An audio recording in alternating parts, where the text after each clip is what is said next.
Hello and welcome to Come Read With Me, where we take one topic from the newspaper and break it down into a 3-minute explainer. Today's topic is from the Hindu newspaper, so come read with me.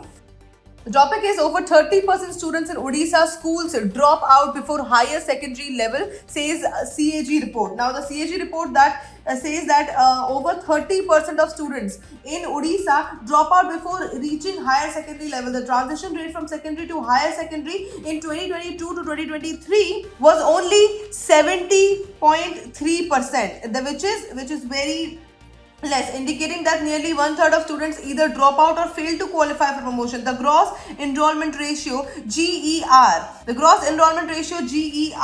fell between 2018-19 to 2022-2023, even though GER improved at the national level in the same period. CAG highlighted discrepancies in official data, including cases where districts showed 100% transition rate from upper primary to secondary, which is practically impossible. From 2018 to 2023, 1.50 lakh to 5.47 lakh children discontinued education before class 8, pointing to systemic issues in school retention.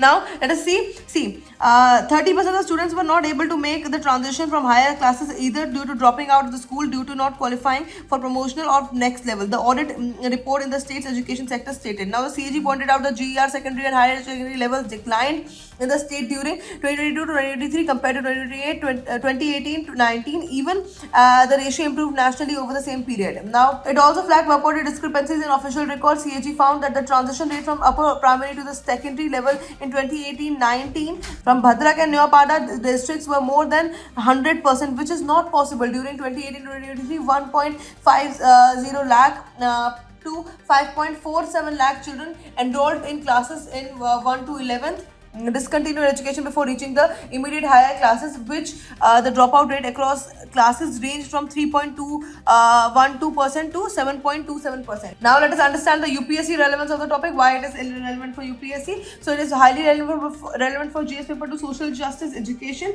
Then again GS paper 2 governance, it is very important. For GS paper 3 it becomes very important, human capital development, and essay and ethics also it becomes highly relevant topic. And that is it for today. Thank you for watching.